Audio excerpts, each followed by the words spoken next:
Welcome back, you beautiful souls. Good to see you. We are like our tones, our You know, autumnal tones. Yeah, oh yeah. It's the pride effect. Exactly. Well, don't let these muted tones put you off because we are going multicolored and we love it. Oh, yes. It is all about Pride Month and it's celebrated annually in June to honor the 1969 US Stonewall riots, a pivotal moment, and works to achieve equal justice and opportunity for lesbian, gay, bisexual, transgender, and questioning individuals. And since 1990, South African Pride parades have historically been used to protest against discrimination against LGBT people and for the celebration of equity before the law, before the apartheid era. Yep, and so today we're discussing the meaning, really, and the importance of pride awareness in South African landscape, in the South African setting, and what it means in our context, as well as really the different levels of liberty experienced by those under the LGBTQIA+ umbrella. Now, we're joined by our Pride panel this morning, consisting of Craig Lucas as well as Bianca van Roy from Triangle Project. Melody is also here from Gender Dynamics. But please, we encourage each and every single one of you at home right now watching to be a part of this conversation. Share your thoughts, your experiences with us. Send us a voice note on our WhatsApp line. That's 063-408-8863. Good morning, guys. Good morning, gang. Happy Pride Month, everybody. Thank you. This is, I know, look, it's early to get that Pride Month gears going, okay, at this time of the day, so we understand, but it's, I've got to kind of feel the importance of this. Is this kind of one of those discussions where you're like, okay, let's get into this? Maybe, Melody, I can start with you, because you have this discussion on a daily basis. Walk me through your journey becoming a trans woman. And I know you've only got 5 minutes to do this, to translate one of the, I'm sure, most challenging experiences, but it must be, at this point, so rewarding. Where has this journey taken you? I think, to start off, the journey was quite rough. Growing up, being faced with a lot of discrimination, bullying as a child on school, and then slowly progressing and then ultimately transitioning into who I always believed was there before. So, yeah, so it has been a very difficult one, but yet a very rewarding one. And I imagine it needed a whole community of people around you, right? It becomes very important to have a family that is understanding, supporting, and supportive, rather, and wanting to walk this journey with you. And I suppose this is the same for each and every single one of you sitting at home right now who's a part of the LGBTQIA+ community, but the three of you as well, right? Yeah. I think that a support system is very important. Like Melody was saying, there's a lot of discrimination and a lot of bullying that you may experience because society often views you as other, outside of the norm, outside of the boundary. So a strong support system, a strong community really helps the process.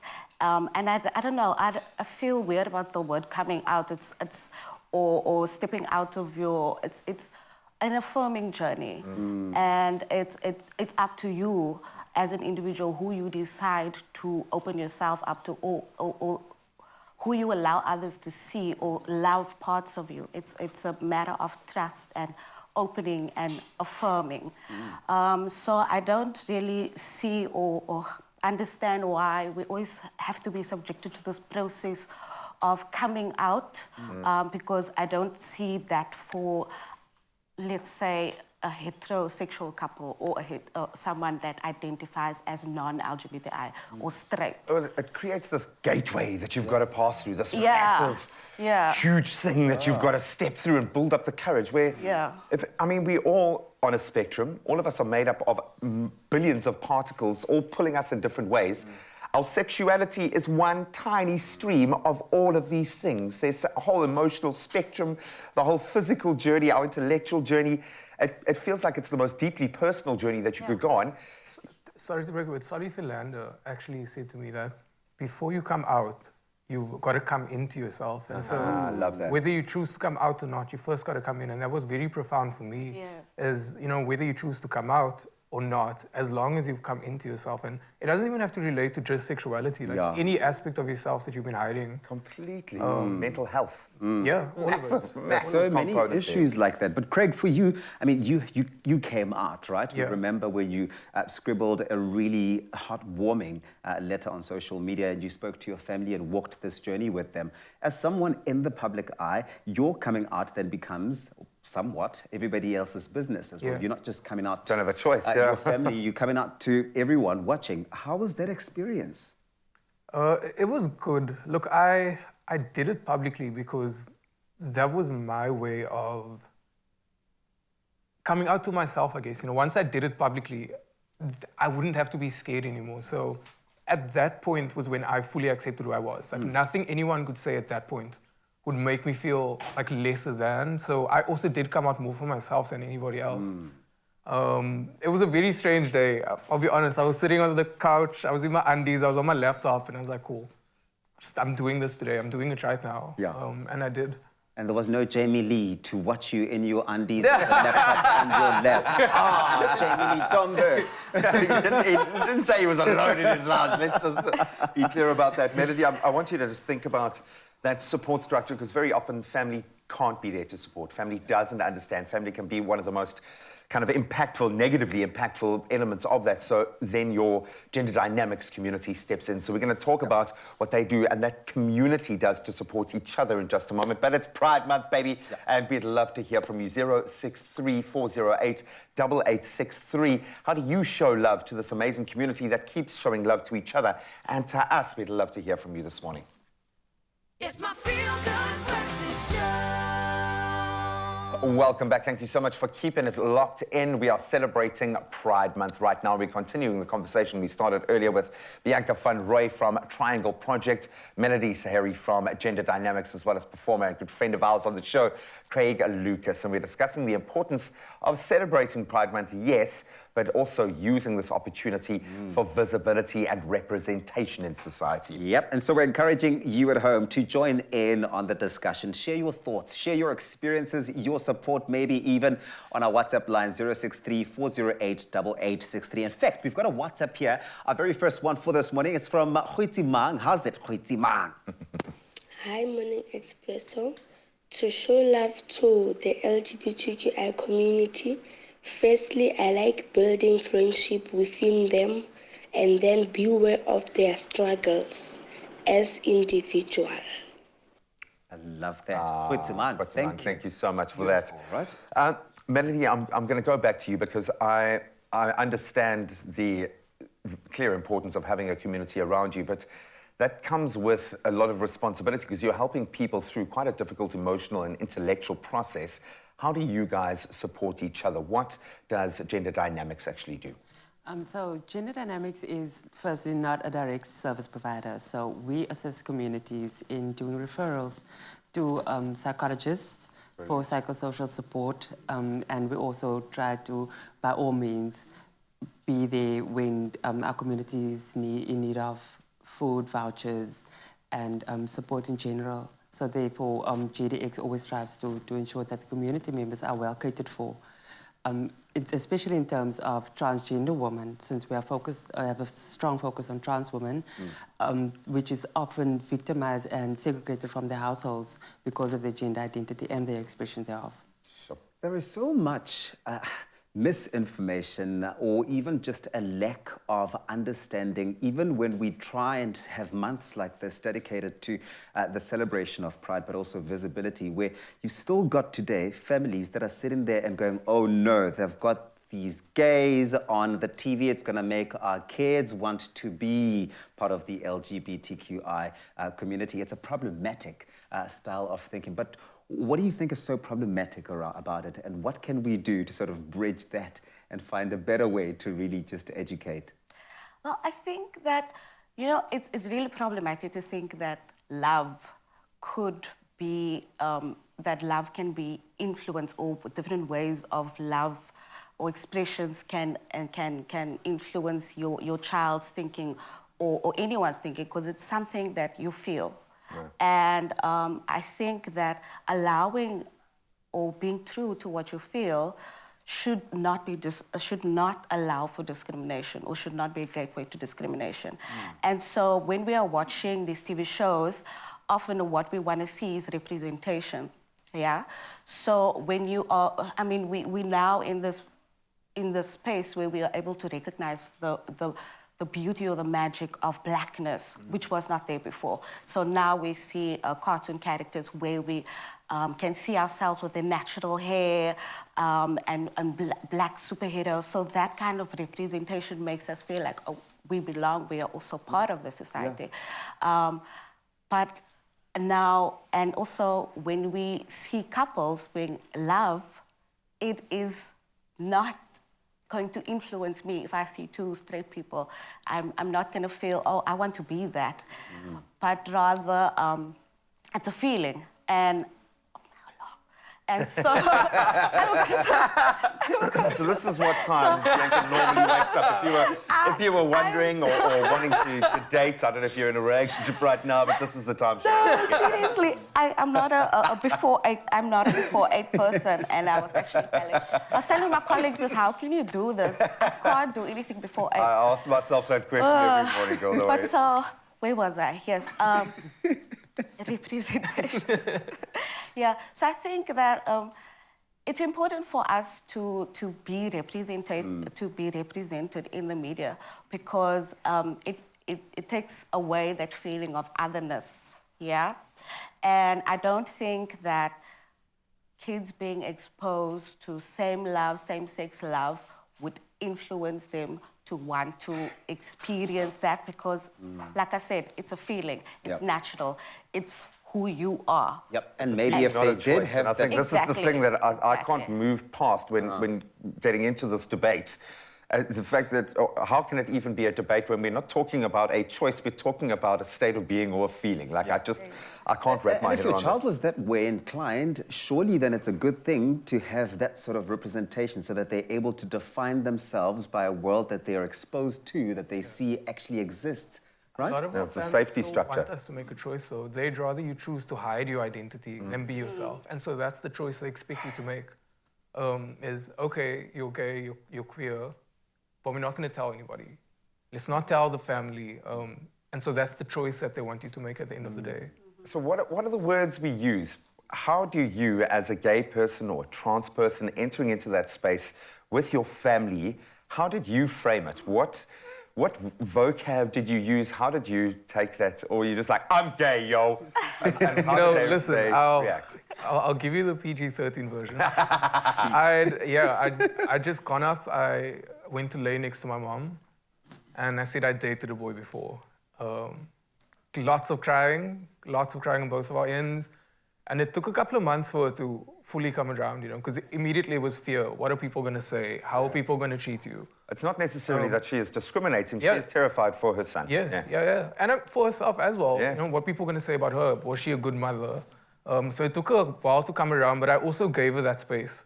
I figured that me fighting her wasn't going to make it better. I was obviously going to protect my peace. I wasn't going to let her make me feel bad. But she is my mom. I gave her the space, and I'm lucky that she did come around. I think a lot of kids don't have parents like that who were willing to put the effort in to sort of change their mindset, to get educated. Update. Yeah. My mom's at drag shows without me now. Like, she's such an ally and such a big support of the community now. But I'm very lucky for that, you know? And I think it was a lot easier for you because you'd come into yourself first to be able to have that conversation. Please share your thoughts with us on our WhatsApp, 063-408-8863. How do you show love and support and share all of that goodness with the LGBTIQA+ community? We'd love to hear from you. It's my feel-good breakfast show. Welcome back to it. Yes, it is your feel-good breakfast show. It's Expresso. We're live here on S3. It's a beautiful Thursday morning. We're celebrating Pride this month, and we're back once again with Bianca van Roy from the Triangle Project, Melody Seheri from Gender Dynamics, as well as performer Craig Lucas. We're discussing the importance of celebrating Pride Month, yes, and the need for visibility and representation in society. And we, of course, want you to join in on the discussion, weigh in with your thoughts, share your experiences. And we've got some great voice notes coming through on our line, 0634088863. In fact, let's hear from Calvin right now, what he had to say. Good morning, Expresso team. This is Calvin from Devon.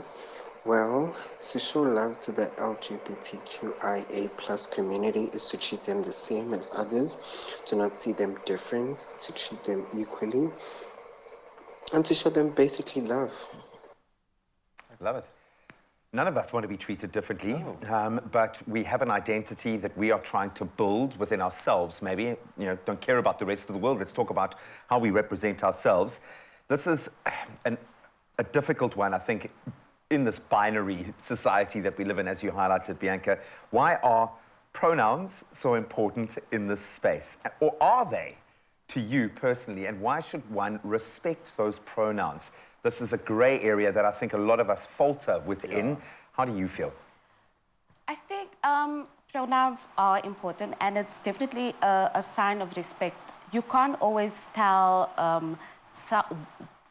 what pronoun someone uses, and that's why it's important to ask. And then through asking, that also shows respect for their gender identity. And how do you ask? How would you feel comfortable with someone approaching you to start that conversation? Well, if we're having a conversation, it's the same as asking someone what their name is. What is your preferred pronoun? It doesn't have to be awkward. It doesn't have to be awkward. It doesn't have to be awkward. It doesn't have to be based on assumption. I think it's a privilege to be able to walk around not having or for people, or knowing that people, you are cis-het and you are validated through your pronoun. But it becomes oppressive or disrespectful when you do not use correct pronouns, or when you just disregard someone's preferred pronoun. Yeah, it is a way of respecting gender identity. It's the same token. If we have a guest sitting down on our couch, the first thing we ask is, how do we pronounce your name? How do you prefer to be addressed? That's it. It's as simple as that. I get that, yeah. Simple. Melody, being a trans woman, I imagine that you still are constantly faced with lots of challenges every single day, whether it's got to do with what pronouns you prefer to go by, or that you identify with, or uncomfortable questions that may sometimes be unnecessary, or maybe even too intimate and personal. How do you navigate that space in society? Yeah, for me personally, it's very difficult. Because whenever I go to the bank or is trying to purchase items and I have to produce my ID, my gender marker isn't changed yet because I'm having trouble with Home Affairs. So I'm questioned. So have you had your sex change? Are those boobs real? Oh. Why is it male on your ID document? So these things are very problematic, as we constantly have to explain ourselves, explain who we are, explain our being. And we are constantly policed around how we present and our femininity. Yeah, so it's very difficult. So I often try to be polite, as polite as can be, and basically just explaining I'm transgender, I'm having difficulties with Home Affairs. Please, can I go about my business and buy my groceries? Yeah. And do you sometimes or often find that it comes from a place of violence? It's pure violence when some people sort of approach you and ask you these questions, and not necessarily coming from a place of wanting to learn and to understand your world and your life? Most definitely. Several instances I've experienced where people are outright violent, discriminative, coming from the Northern Cape and also living on the Cape Flats, which is very, very homophobic and transphobic. So you get approached with derogatory name calling and people on the sight of you being identifying or expressing your gender differently, they will become violent. They will bump you out of the way, start name calling. They won't save the seat next to them because we don't have space here for you as others. In public restrooms, and the list goes on. Yeah. Sorry that you have to go through that. It's heartbreaking. It's absolutely heartbreaking. And I mean, you sit before us as a strong adult who has come through this journey, I just keep thinking of a young person entering into that space and as a parent wanting to protect your child, but you can't because they're going to have to step out into the world and they're going to have to do this. For someone who's wanting to come within themselves now and is grappling with their own idea of what sexuality is, never mind what their own sexuality is, Craig, what advice do you have for a young Craig, knowing what you went through and what that journey was like for a young person going through that right now? What would you say to them? I'd say to be careful. You know, as a gay man, like, I'm still privileged within our community. I'm light-skinned, I'm masculine presenting. So there are also levels to this. I get by the most, right? Because there's transgender discrimination within the gay community. Yeah. So it's And a particularly spectrum. black trans women are the most at risk. So you've got to be careful, unfortunately. I also, again, had Be realistic, an incredible support system. When I came out, lots of kids were asking me, you know, how do we come out? And my response was to tell them, just be sure that your family is not going to kick you out. Be sure that no one's going to hurt you, because it is so complicated. So I think for a young kid is to maybe find one or two people that you could trust, and sort of just stick with them for a bit until you feel safe, I guess. There are incredible people in our community, incredible organizations in our community. It's way more accessible now. But unfortunately, we do have to look after ourselves. There's a lot of fear that drives how people treat us. And I guess just cultivate as best as you can some form of self-love, because more than anything, that's what gets you by when you've been shouted at in the street or physically attacked. When you get home, you've only got yourself. And so it's very tough, but you've got to cultivate a thick skin and just like a lot of self-love. Well, the bottom line is that identity matters. LGBTQAI plus lives matter. Identity, representation, visibility, it's all very, very important. And I think when we step back, as we celebrate and commemorate Pride Month, let us reflect on that. Find ways in which we can educate ourselves to be more accepting, more loving, and warmer and kinder to everyone, because that opportunity does exist for everyone. Well, guys, you know what? Happy Pride Month, and I wish you all of the best. It's beautiful. There is always something to celebrate. Are you ready to get onto the poll now, guys?